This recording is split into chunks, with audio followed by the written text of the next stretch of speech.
Hello, Mage fans, and welcome to Mage the Podcast. Today is another episode of Reality Deviants Book Club. This is the show where you'll hear from those of us who believe reality is like an elephant that has wandered into the room. If you don't acknowledge it, you don't have to deal with it. We're going to discuss entries from the recommended reading list in Mage books and tell you if they're worth reading. I'm your host, Adam, and I'm joined by co-host Pooka. Pooka, how are you today? I mean, I'm a little bit terrified of these phantom elephants you're talking about because I can't see them. I'll have to accept that they're there. That's the nature of Mage, isn't it? That works for me. If you're looking for thoughtful, intelligent discussions of books recommended by Mage authors, you need to keep looking. But if you want to hear us hack our way through a book, don't touch that dial. If you don't mind rants and controversy, you're going to love us.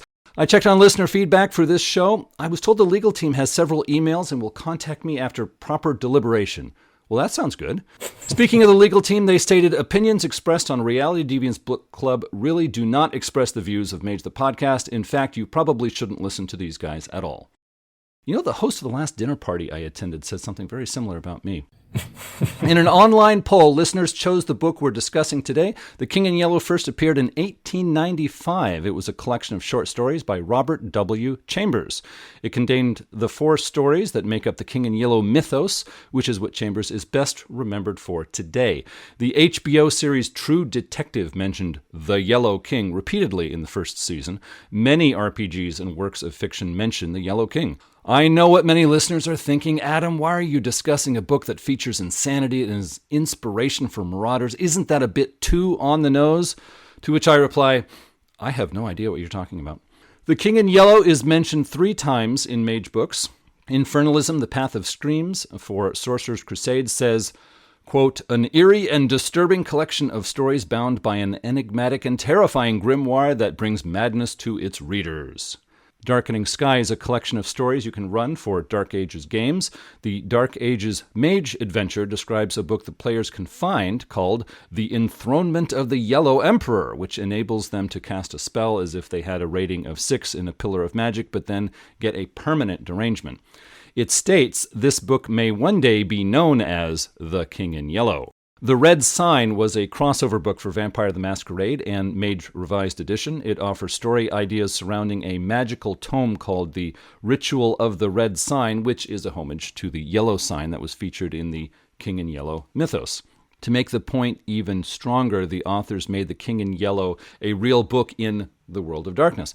Just like with Frankenstein's monster in the first Sons of Ether tradition book, they changed some details.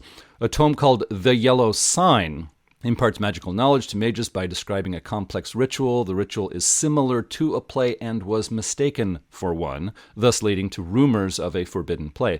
The description spans 4 pages, which detailed rules allowing mages to conduct a summoning ritual. The summoned spirit allows the mage to choose a sphere and perform one ritual, as if they knew that sphere at level 6. Any mistakes, and the mage dies or goes insane. That's some high-stakes poker.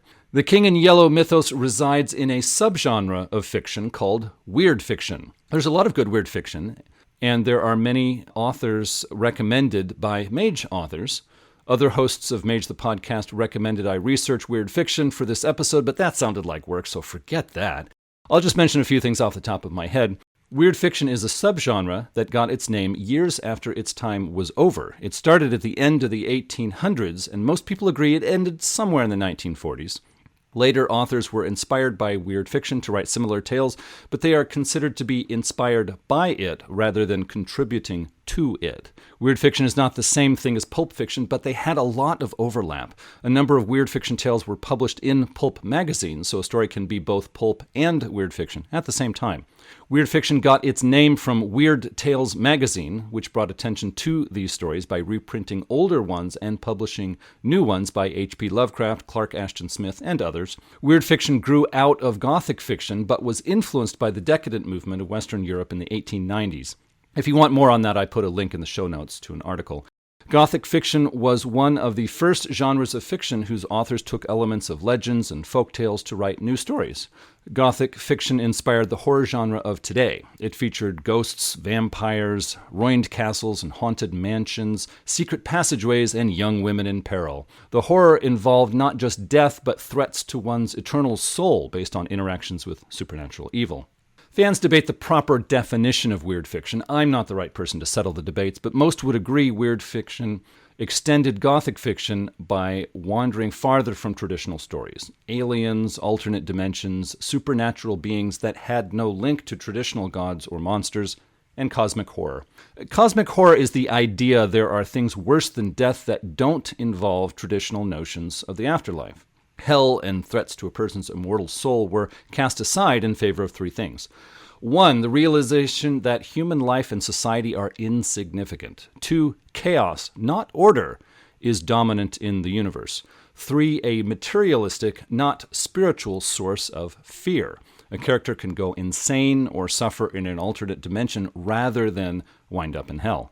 If you're interested in weird fiction, check out authors like Edgar Allan Poe, considered by some the first weird fiction author, Nathaniel Hawthorne, Ambrose Bierce, Arthur Machen, Algernon Blackwood, William Hope Hodgson, H.P. Lovecraft, Clark Ashton Smith, Manly Wade Wellman, and Robert E. Howard.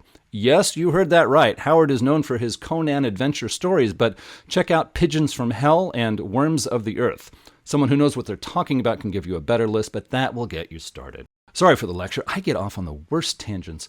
Robert W. Chambers has been called the most important weird fiction author between Edgar Allan Poe and H.P. Lovecraft. He was a painter who later focused on writing. He was inspired most by Edgar Allan Poe, but also by Ambrose Bierce. He was not a member of the Decadent movement. He was a member of the Art Nouveau movement. He lived in New York City, but also spent time in Paris and the Brittany region of Western France. These three locations are featured in his fiction. Weird fiction was a part of his output, but not the majority. He made a splash in the literary world with his first book, The King in Yellow, in 1895. P.G. Wodehouse, author of the popular Bertie and Jeeves stories, lampooned Chambers openly with Rosie M. Banks, an annoying writer in Wodehouse's stories. Chambers' most productive period for weird fiction ended only 2 years later in 1897. He is remembered for it today, but he turned to novel writing where he produced shopgirl romances. These were stories where a gruff, cynical rich man meets an innocent, sweet girl working behind the counter in a retail store. The girl turns the millionaire into a sweetheart. Their marriage is the happy ending where the girl can stop working in retail. Sounds like a happy ending to me. These novels sold like hotcakes. Chambers was the Danielle Steele of his day and made a comfortable living off of them. Editors and authors of weird fiction, including H.P. Lovecraft, complained of Chambers turning away from weird fiction. After reading his stories, it's plain to me Chambers was a sentimental guy who loved happy endings. I think he burned out on weird fiction quickly. If any of our listeners work in retail and marry a millionaire, you can thank Chambers for bringing the idea into the consensus. Chambers' weird fiction covered a lot of ground. He enjoyed combining genres to make mashup stories that are hard to classify. His most famous stories mention people reading a play called The King in Yellow that brings them under the power of the Yellow King himself. They then suffer insanity and death. Chambers' fiction is in the public domain. You can read it free online. I put a link in the show notes. There are many editions of his fiction for sale. I read The King in Yellow and Other Horrors by Old Style Tales. The editor collected 14 stories plus poetry as a greatest hits. He also gives notes before and after the stories with footnotes for the most popular ones. The footnotes helped me with explanations of real-world current events in the 1890s that are referred to in the stories, along with historical figures that were well known then, but not now. One host of this podcast recommended Kenneth Haight's book, The King in Yellow Annotated Edition. It looks nice, but at $30 for a paperback plus shipping, you'll need to make your own call. Let's clear up some terms. The King in Yellow is the name of a fictional play in the stories. The fictional play is named after a frightening being that claims those who read the play. Chambers' first story collection was also named King in Yellow, making a kind of joke. The reader learns of a book that drives people insane, and hey, that's the title of the book I'm reading. The yellow sign is a symbol, an icon that represents the King in Yellow. One of the stories is named after it. Beings with strange powers who serve the King in Yellow wear the sign. When a regular person receives something with the yellow sign on it, they are the next victim. Chambers fans generally agree on what it looks like. I put a link in the show notes so you can see it yourself. Carcosa is a name I've seen many times in RPG books. Fantasy RPGs in the OSR space use it a lot. It is a fictional place that features in the stories of several weird fiction authors. Clark Ashton Smith used it in the 1930s. Chambers used it as a place associated with the Yellow King. The name started in An Inhabitant of Carcosa by Ambrose Bierce, first published in the San Francisco Newsletter and California Advertiser, December 25th, 1886. That does go back a ways. The name may come from the medical city of Carcassonne in southern France, whose Latin name was Carcasso. Hastur and Holly are two more names Chambers lifted from Bierce's fiction. Some people ask, why is the king in yellow? Why not another color? Yellow was the color of the Decadent movement. It is the color of the skin when a patient suffers from jaundice. An indulgent lifestyle could cause it in those days. The fops of the Jane Austen's Regency period wore the color to suggest their appetites for the indulgent, grotesque, or shocking. Before 1900, French books banned in England for their lewd content were packaged in yellow jackets. Once the public caught on, booksellers wrapped all sorts of books in yellow to boost sales. The British avant-garde periodical The Yellow Book published content from the Decadents.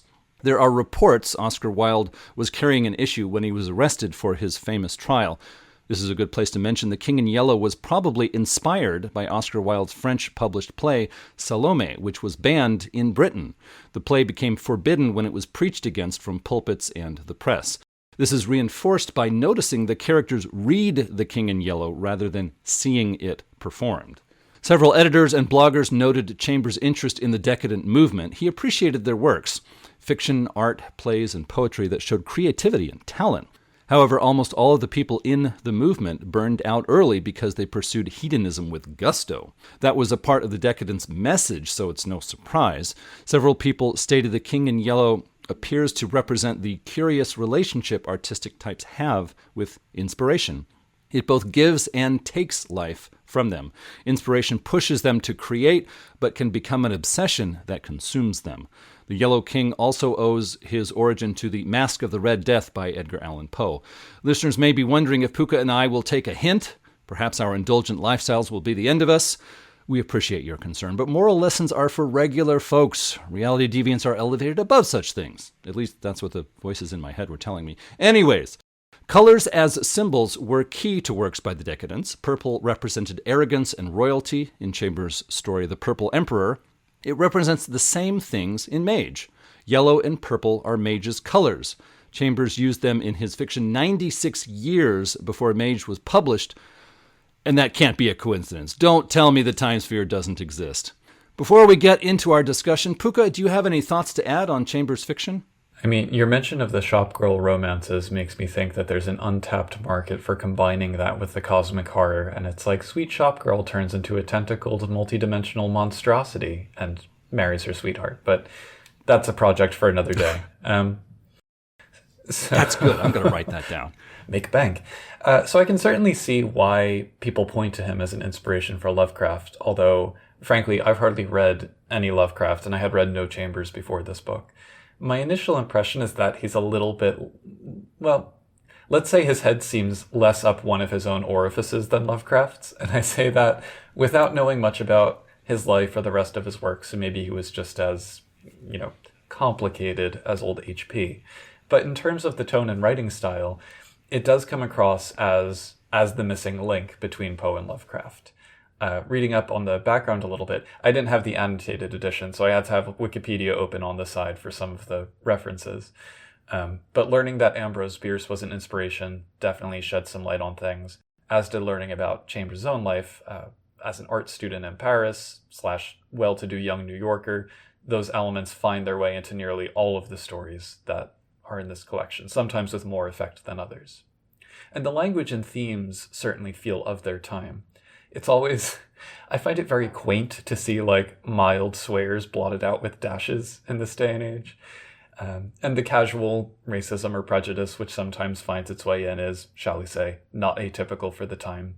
But I took note especially of the fact that the first story is set in what was then the future. I think it's 1920 relative to the 1895 publication. You have this catalyzing event of a suicide booth opening at the corner of Washington Square in Manhattan, because why not? Anyway, it made me think a little bit more about the timeline here, because you had Poe writing in the 1830s and 40s, sort of on the cusp of the Industrial Revolution, and then Lovecraft was writing after World War I, where the full horrors of that revolution had kind of shaken the world's perspective of itself, and that's a theme you see across basically all the literature of that time. So maybe I want to say that Chambers sits at this inflection point historically between the two. And I get the sense that it's this transition from the more visceral, earthbound, what you see is what you get horror of the Gothic romantics, and then the more cerebral, existential, cosmic horror that you get with Lovecraft. You can kind of see the one turning into the other associated with the historical events of the time. Overall, it felt vaguely like a lot of other things that I had read without fully aligning with any one of them. That's, I think, how I would characterize it. So, Pooka, what did you like about the stories?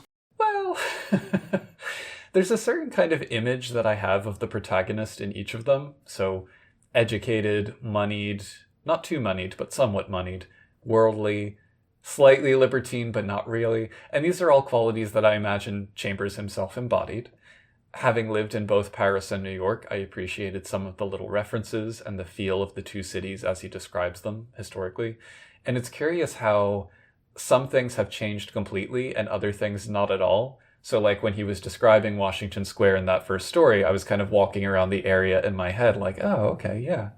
What I liked most, though, I do really like that unifying conceit of the cursed text itself.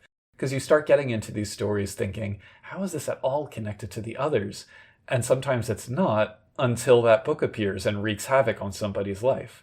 So it piques the curiosity of the reader, and I think it's sensible of Chambers not to really give any details about the plot of the play or the setting, just little hints, and he kind of conveys the atmosphere through a name here, an idea there, the quotes at the opening of the stories, that kind of thing.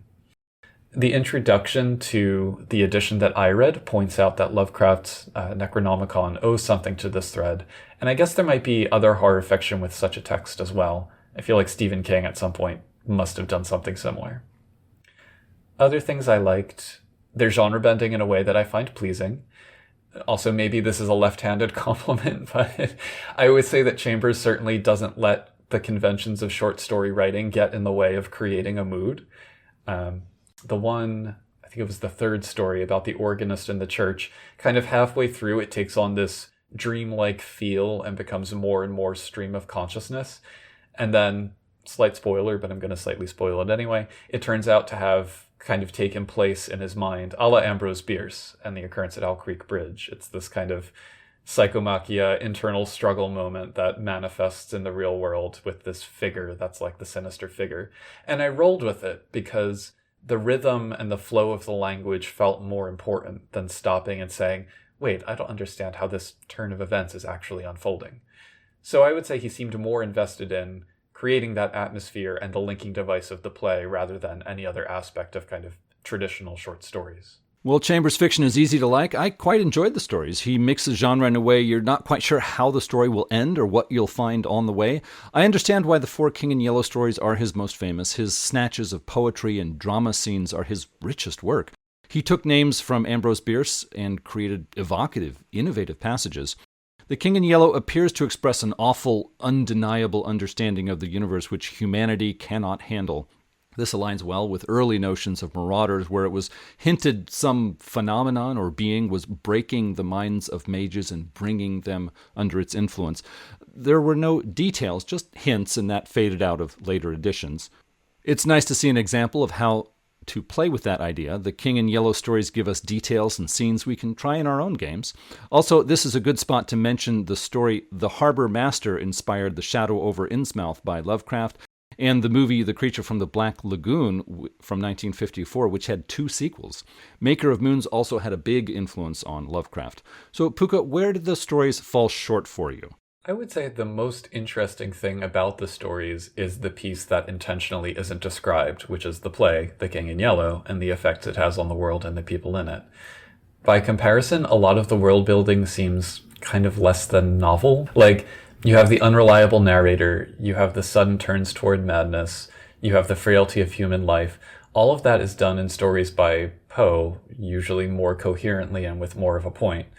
So I enjoyed the one primary idea of using a recurring motif to unite unrelated stories, but I would otherwise call those stories fairly typical for their time. Good examples of the genre, but not the only ones. They're kind of hopelessly romantic in the way that you would expect from an artist in his late 20s in this time period. The women are all kind of hapless. Like, even the mysterious ones who seem like they should have more of a presence kind of swoon a lot. So it's not that the literature of the era was bursting with strong female protagonists, unfortunately, but it does rather feel like all of these stories are kind of being told by the same person, who is a cipher for Chambers himself, going through the same kinds of scenarios. Narrator is vaguely connected to the world of art. Narrator is of a fairly posh background and has posh friends. Narrator has feelings about a young lady. Narrator encounters eldritch thing that catalyzes an existential crisis of some kind. So it did get a little bit repetitive. It's not awful on the whole. I've certainly read worse, but I also feel like I've read more innovative and engaging stuff that came out before and since. I don't know. How about you? Yeah, Chambers fiction is a very mixed bag. Some were weird fiction, others had weird fiction elements in them, while some had none at all. In fact, I would say the majority of his short fiction has no weird fiction elements. He wrote sentimental ghost stories following the Victorian tradition. He wrote a number of stories that had no horror or fantasy elements of any sort. When you find a new Chambers story, you don't know what you're going to get. One reason people like Lovecraft is they know what to expect. Lovecraft was really into weird fiction, and that's what he wrote. For RPG fans, the inevitability of the King in Yellow stories can be tough. When the King in Yellow marks a victim, it's over. That works for a horror story, but not for an RPG. If you don't read the play, you're fine. If you read it, you're dead. There's no in-between, or bargaining, or clever solutions. It's a simple binary. However, when you take a step back and consider who is vulnerable to the Yellow King, that's when possibilities open up. It was artists and bohemian types that became victims. The main character of The Mask cared about people more than his art, so he slipped away from the Yellow King. I think the author intended that kind of consideration, but it only comes from reading between the lines. The listeners to this episode are Mage fans, so I'm addressing the right crowd for this. When players hear about the book's threat before they encounter it, when the storyteller describes past victims, the players can weigh the risks, and it becomes an interesting part of the game. Smart players will ask, is there a pattern to the victims? Am I a high-risk target or not? Not many will ask, should I rethink my life? But as a storyteller, I can imagine my players choosing one or two mages in the Cabal to handle the dangerous book if they encounter it. Now the players can prepare for the forbidden book, and it isn't a simple game over or don't touch it. Pooka, did these stories give you any ideas for running Mage? Well, now that you've brought up the artists thing, it's giving me ideas for running it for Changeling, but I'll stick to our brief. All right, this is kind of a tangent that I'm going to circle back. A series that I've been curious about but haven't yet dipped into is The Magicians by Lev Grossman. My understanding is that it plays into that idea of the sort of scrappy would-be bohemian young adult mages trying to do their own thing, occasionally getting into more trouble than they intended. It's a trope that lives somewhere between like the Mary Sue child or teen prodigy mage, like you get in Harry Potter, and the gentleman mage, like you get with something like Jonathan Strange and Mr. Norrell, or maybe a bit like John Constantine in his younger days. But if I were to transpose that trope into the Victorian mage setting specifically, I could see myself turning to this book for some inspiration. If you read these stories as mage, I kind of see them as one step above the, air quotes, street-level games that one often hears about. They don't quite have the everyday grit of life in the world of darkness. I get the sense that like the protagonist's nails are too clean in these stories, even though they mix with some unsavory characters. But they're only just catching a glimpse at this secret architecture behind the world, occasionally stumbling into something beyond what they're equipped to deal with, and surviving by not letting themselves being drawn in. So it's almost kind of how I imagine orphans if they've got money and connections. That being said, if I do run a Victorian mage game, while the feel of Chambers might inform a plot thread or a character here and there, I think overall I would draw more from like the lurid horror of something like the Penny Dreadful series, where it is a little bit more over the top. But there's still some good hooks in here. I mean, aside from using the text of the King in Yellow itself as some kind of grimoire, I think that the Maker of Moons and the Harbor Master in particular feature some truly weird Umbrood that you could drop into a game. And the former has a nice depiction of a realm that you might find in the Umbra, as well as some artifacts. The eponymous character of the Repairer of Reputations, the first story, didn't get nearly enough detail, but is a very memorable figure. And I could see that as like a title for a low-level mage. It's like, oh, we have to go see the Repairer of Reputations. Feels very street level.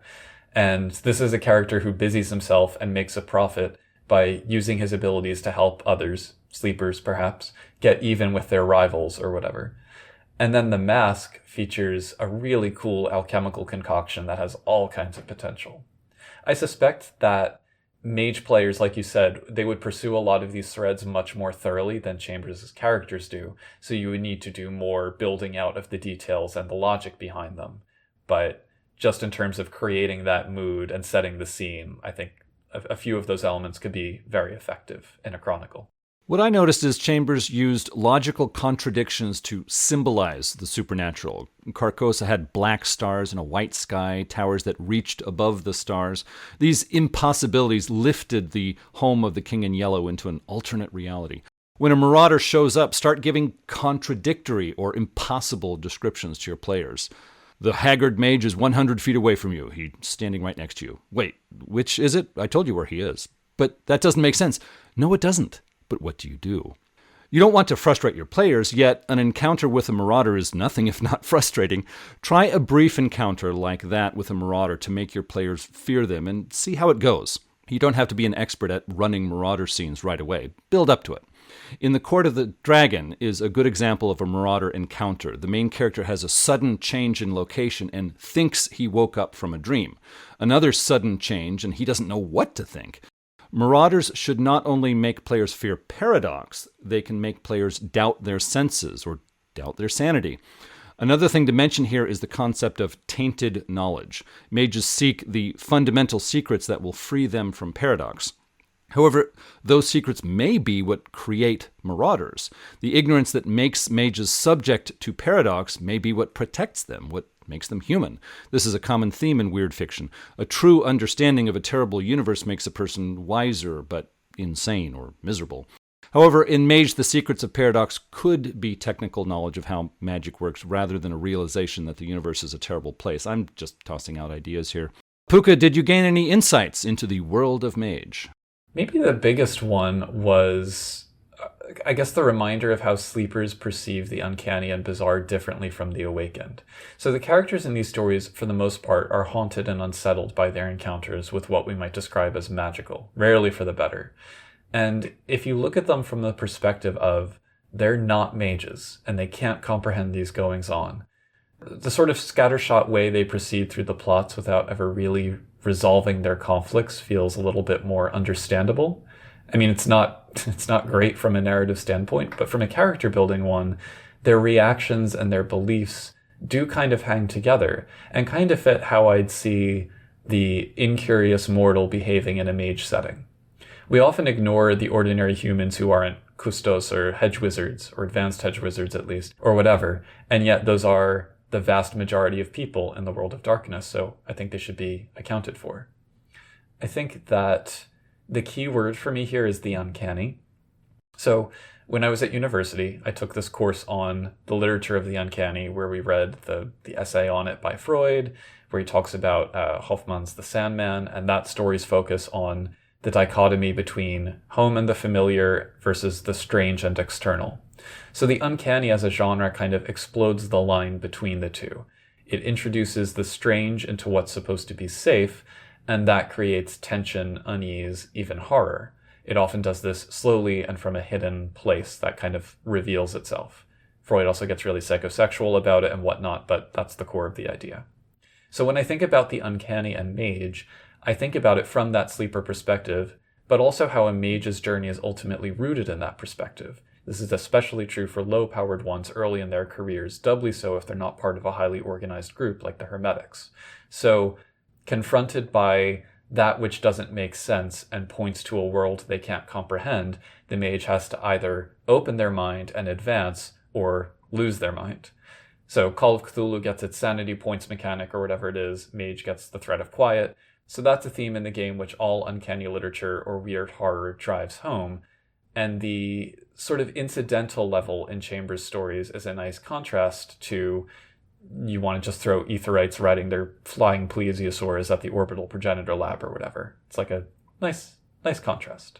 Well, I can't say I really gained insight into Mage after reading these stories. It did make me remember some ideas I got reading the books of the early editions. The Yellow King is the ruler of rulelessness, the leader of the leaderless. This dovetails well with a notion from classical thinkers. Many of them believed when a person abandoned all rules from society, morals, family obligations, etc., they did not become free. On the contrary, they became slaves to their own appetites. This brings back hints on the Marauders from first edition. Were they alone in their insanity, or were they under the influence of a cosmic power? I don't know if this led Mage writers to recommend these stories 3 times, but it makes me think. Pooka, did you get any ideas on running Mage differently? I suppose there are some ideas here for how to incorporate a subtle conspiracy thing under the surface of the setting, which the characters can encounter here and there, but they have to really notice it before they can start connecting the dots. I think you'd have to be really delicate about it, so the King in Yellow and its devotees, or those scarred by it, which are maybe the same thing, the people who recognize the yellow sign, they really only come up briefly in each story. So maybe from the perspective of a Mage Chronicles stories, in terms of story as the term of art in Mage for the divisions that can last several sessions, maybe you just drop in 1 or 2 moments throughout that whole arc, but you really have to make them count. So a character stumbles across the text, or the appearance of the yellow sign has some dramatic impact. They interrupt someone doing the ritual that you described in the red sign. The King in Yellow stalks one of the characters through their dreams, etc. I don't personally go in for that sort of thing a lot as an underlying aspect of the world in my games, but I think that's how I would approach it if I did. Beyond that, though, I mean, not really, not much inspiration. For me, it gives suggestions on high-level play. Masters of the Art offered an answer for achieving Ascension, reach Arete 8 without learning the most powerful magic. Building on that, we have the idea that if a mage can reach a high Arete without unraveling the secret of paradox, they have gained difficult knowledge while simultaneously avoiding forbidden knowledge. An accomplishment of not just knowledge, but also good character. Knowledge tempered by wisdom produces the true elite of the universe.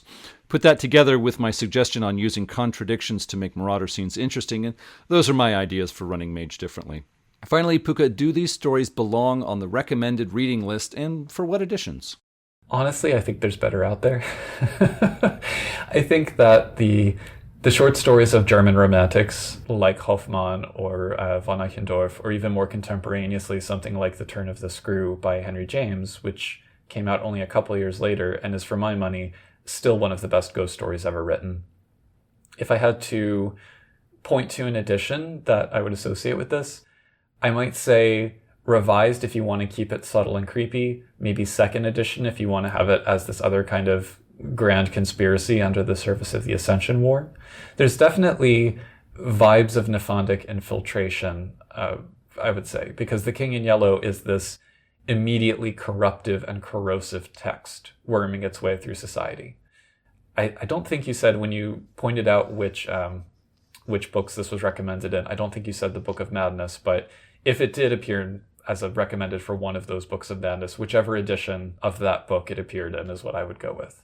But I still think you'd probably be better off spending your time reading short stories that feel a little bit more thought out in their construction. I wouldn't call these stories a must-read for Mage storytellers, but if you want to use Marauders in your game while trying to make them stand out from other opponents, read the King in Yellow stories. This recommendation stands for all editions. Did I push things too far, listeners? Well, don't worry, we've reached the end of the episode. Enjoyed what you've heard? Then you may find a copy of the play The King in Yellow on your bookshelf. Remember, selling it used online is unethical. Oh. If you found something in this episode offensive, Pooka is on Discord server, and he loves to hear from you. For our next episode, we may try another weird fiction author, a movie, or I might just grab something in the grocery store checkout aisle. We'll see when we get there. Until then, tell your friends about Reality Deviants Book Club. If you don't catch the amazing insights into life, the universe, and everything, you're not listening hard enough. This episode is a part of Mage the Podcast, at least until the legal team gets back to me. If you would like to let us know what you think, send us an email. to magethepodcast@gmail.com. You can subscribe to Mage the Podcast on iTunes, Google Play, TuneIn, and other aggregators. If you liked the show, and don't worry what others think, you can leave a review online. Those reviews help other people find the show in their searches, and as the folks downstairs say, there's always room for one more. You can follow us on social media. We'll put Mastodon and Bluesky links in the show notes. We're on the web at magethepodcast.com. We're on YouTube. There's a link in the show notes, but just search for Mage the Podcast and you'll find us there. If you would like to become an executive producer for this podcast, a link in the show notes will help you do that. No one would blame you for Reality Deviants Book Club.